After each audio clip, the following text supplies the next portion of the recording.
Pada ayat ke-8 ini, walaupun sulit dipisahkan dengan ayat ke-7, kita akan mendapatkan separuh bobot Al-Quran, yaitu tentang balasan semua amal kebaikan yang pasti akan kita lihat. Begitu juga balasan setiap keburukan pasti akan kita lihat.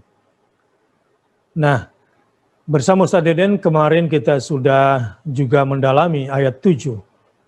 فَمَنْ يَعْمَلْ مِثْقَالَ ذَرَّةٍ خَيْرًا يَرَهُ. Ustaz Deden, sebelum kita masuk kepada ayat ini sebagai pembuka, kita coba ngobrol dikit tentang wa anna sa'yahu saufa yura. Wa anna sa'yahu saufa yura. Bahwa wa allaysa lil insani illa ma sa'. Ini karena malam hari ini kita akan berusaha menjadi orang baik yang mengerjakan kebaikan dan menjauhi kejahatan, karena kita pasti akan melihat semua usaha-usaha kita, upaya-upaya kita. Kenapa pada pembukaan hari ini saya bacakan ayat wa anna sa'yahu saufa yura? Tidaklah menjadi bagian seseorang kecuali sesuai dengan usahanya. Dan setiap usaha seseorang pasti akan dilihatnya. Nah, terkadang kita yang sedang berusaha menjalankan kebaikan seringkali hampir putus asa ketika tidak melihat hasil usaha kita. Bahkan tidak melihat kemenangan kecil di depan mata di dunia ini. Begitu pula upaya-upaya kita meninggalkan keburukan seakan-akan seringkali terganjal oleh situasi dan kondisi kita yang labil, yang belum istiqamah. Sehingga terkadang kita melihat upaya kita meninggalkan maksiat seperti sia-sia. Nah, apa komen Ustaz Deden di sini? Surah An-Najm ayat 40 ini wa anna sa'yahu sawfa yura. Bahwa setiap usaha, setiap kerja yang dilakukan seseorang selama di dunia, sawfa yura, pasti akan terlihat. Fokus ayat ini pada kata yura. Karena seringkali seseorang itu malas mengerjakan kebaikan karena pahalanya belum terlihat. Belum real. Dan juga seseorang berani melakukan maksiat karena balasan atau hukuman dari maksiat itu juga belum terlihat. Contoh, seseorang bekerja di sebuah toko atau sebuah perusahaan. Begitu giat dia bekerja, bahkan dilarang telat, berusaha untuk tidak telat. Ini karena upah yang dijanjikan itu terlihat. Di pikirannya, itu terasa nyata di benaknya. Karena itulah dia bersemangat mengerjakannya. Karena gajinya, upahnya itu terlihat. Sementara ketika diperintahkan oleh Allah Subhanahu wa Ta'ala untuk sholat, ketika diperintahkan oleh Allah Subhanahu wa Ta'ala untuk mengatakan kata-kata yang baik, sebut saja bekerja ke Allah gitu. Maka karena upah dari Allah Subhanahu wa Ta'ala itu tidak terlihat di pikirannya, di hatinya tidak tergambar, maka dia malas bekerja untuk Allah. Maka sebaliknya, hal-hal yang dilanggar, hal-hal yang dilarang oleh Allah Subhanahu wa Ta'ala karena belum terlihat sanksinya di pikirannya, bukan malah kemudian dia berusaha untuk menghindari perbuatan maksiat, menghindari perbuatan yang dilarang Allah, dia malah berani karena sanksi dari Allah ini di pikirannya, dalam hatinya, pada dirinya tidak nyata. Maka beranilah seperti itu. Nah, pada ayat ini wa anna sa'yahu saufa yura. Andai pun hari ini pahala balasan dari Allah dari setiap kebaikan belum terlihat. Andai pun hari ini balasan dari Allah, hukuman dari Allah, sanksi dari Allah atas pelanggaran terhadap hukum-hukumnya hari ini tidak terlihat, maka nanti pasti akan terlihat. Hanya saja ketika nanti hal itu semuanya terlihat, maka tak ada gunanya lagi penyesalan. Orang yang melakukan maksiat tak bisa lagi memperbaiki dirinya, orang yang malas mengerjakan ibadah juga tak bisa lagi mengejar ketertinggalannya. Sementara orang mukmin hanya melihat ayat wa anna sa'yahu sawfa yura. Orang mukmin yang beriman kepada Allah, yang yakin kepada Allah, dan juga yakin kepada Al-Quran, hanya dengan mendengar ayat ini wa anna sa'yahu sawfa yura, maka janji Allah tentang surga, janji Allah tentang pahala yang besar di balik kebaikan, dan juga ancaman Allah dengan nerakanya di balik keburukan, itu lebih jelas, lebih nyata, lebih terlihat daripada gaji dan sanksi dari sebuah perusahaan apapun. Baik, Ustaz.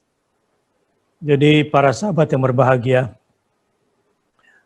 memang yang membuat kita ragu karena kita tidak belajar untuk terus melihat dan kalau perlu menjadi saksi terhadap kebenaran-kebenaran Allah, baik dalam bentuk nikmat maupun dalam bentuk azab yang diperlihatkan kepada kita semua.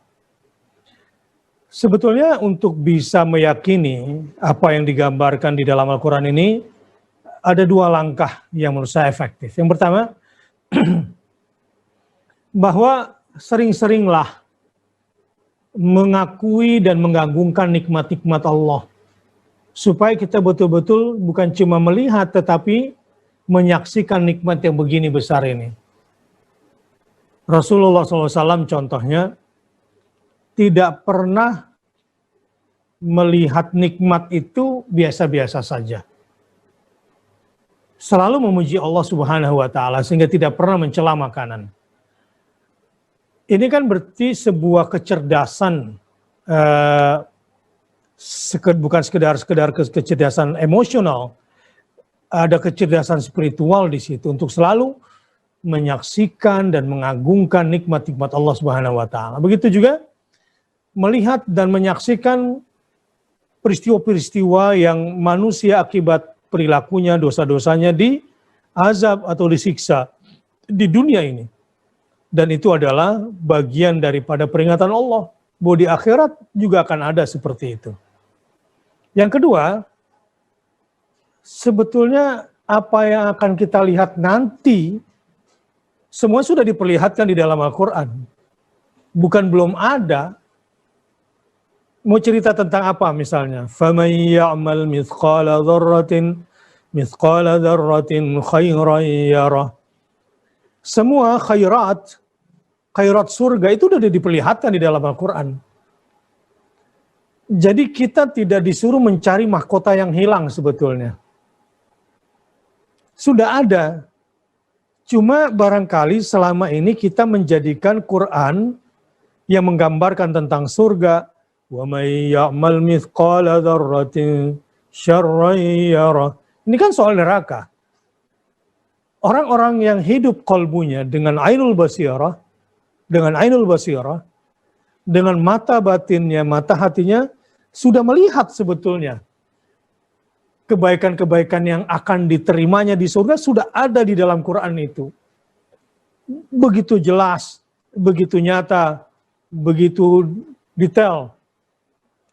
وَبَشِّرِ الَّذِينَ آمَنُوا وَعَمِلُوا الصَّالِحَاتِ أَنَّ لَهُمْ جَنَّاتٍ تَجْرِي مِنْ تَحْتِهَا الْأَنْهَارُ. Kan udah jelas itu. Diberitakan dengan berita gembira kepada orang beriman dan beramal saleh bahwa bagi mereka disiapkan surga-surga yang mengalir di bawahnya sungai. kullama ruziqu minha min thamaratin qalu. Itu dijelaskan sampai akhirnya setiap kali diberikan kepada mereka buah-buahan, dia akan berkata, hadzal ladzi ruziqna min qabl wa utu bihi mutasyabiha wa lahum fiha azwajum mutahharah wa hum fiha khalidun. Ini kan yang kita ambil kalau di awal-awal Al-Baqarah itu, Allah perlihatkan setiap kali didatangkan kepada mereka buah-buahan, mereka akan berkata, inilah buah-buahan yang pernah direzekikan kepada kami dulu ketika kami masih berada di dunia. Dan disiapkan kepada mereka pasangan-pasangan yang disucikan.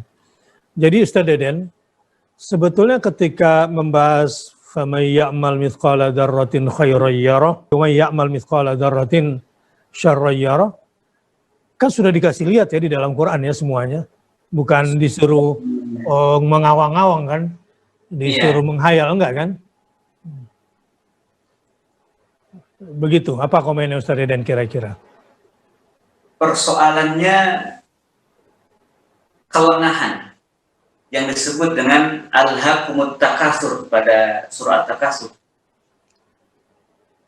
Manusia teralihkan dari nikmat yang begitu besar yang dapat menghantarkannya bisa melihat pahala-pahala surga, dia teralihkan oleh hal-hal duniawi yang tidak penting.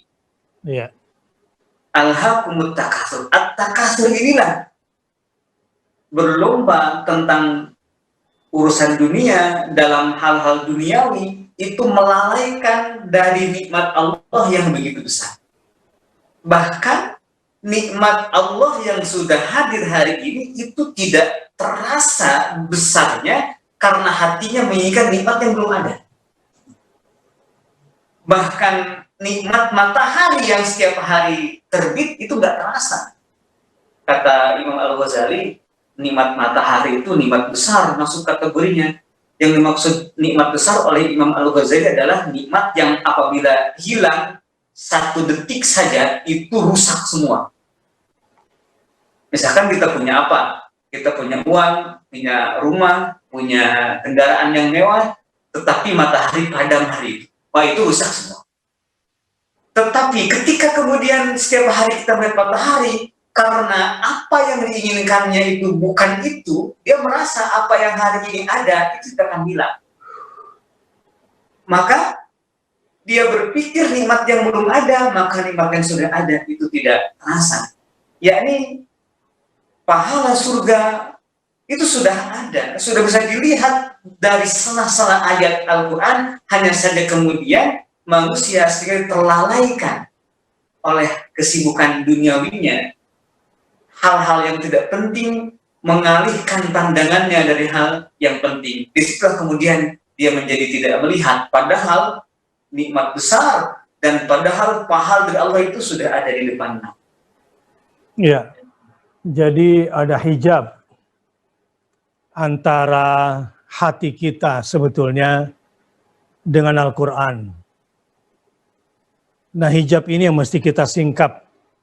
Sehingga ketika membahas ayat 7 dan 8 di surah Az-Zalzalah, فَمَنْ يَعْمَلْ مِثْقَالَ ذَرَّةٍ شَرًّا يَرَهُ, di 8 ini khususnya, kita tidak perlu menunggu nanti, telat. Kalau nunggu balasan kejahatan itu nanti dilihatnya. Ini sebuah kebodohan kan? Sebuah kebodohan, telat. Dan ini semua berangkat dari apa? Kenapa masih belum yakin akan melihat amal buruk yang akan menimpa kita nanti? Karena mungkin hati kita masih terhijab melihat Al-Quran, informasi-informasi Al-Quran. Nah, ini juga persoalan yang bagaimana agar hati kita bisa menyingkap rahasia-rahasia hebat di balik yang akan kita lihat nantinya, tetapi sudah ada sekarang. Misalnya begini nih, sekarang saya sama Ustaz Deden ngobrol, kita nggak ketemuan, Ya, kita nggak ketemuan nih. Apa yang membuat saya yakin bahwa Ustadz Deden sekarang pakai peci hitam, pakai sorban putih, ada bunga di depannya, ada kursi berwarna hitam, ada background putih, padahal mata saya, gitu ya, mata saya tidak melihat langsung Ustadz Deden. Tetapi kok sekarang ini bahkan saya bisa mendengar langsung suaranya. Jadi para pemirsa di pihak ketiga melihat komunikasi kami di tempat yang berbeda. Coba kalau sikap kita kepada Al-Quran seperti itu ya.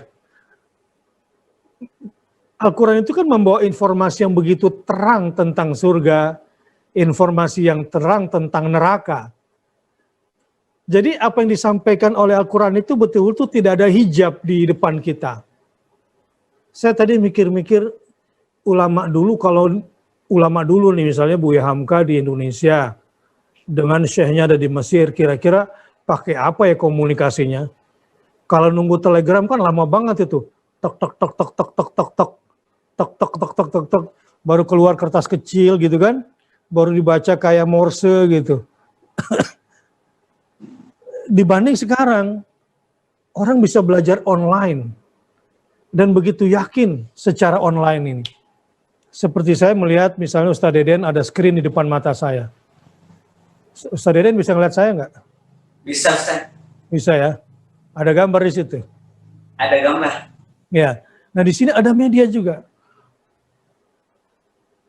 Kan Quran seperti itu mestinya kan, menggambarkan tentang surga dan tentang neraka kan. Jadi begitu nyata sebetulnya. Jadi jangan nunggu nanti khairiyarah, syarriyarah, melihat kebaikannya. Nah itulah barangkali orang yang paling beruntung pada malam hari ini.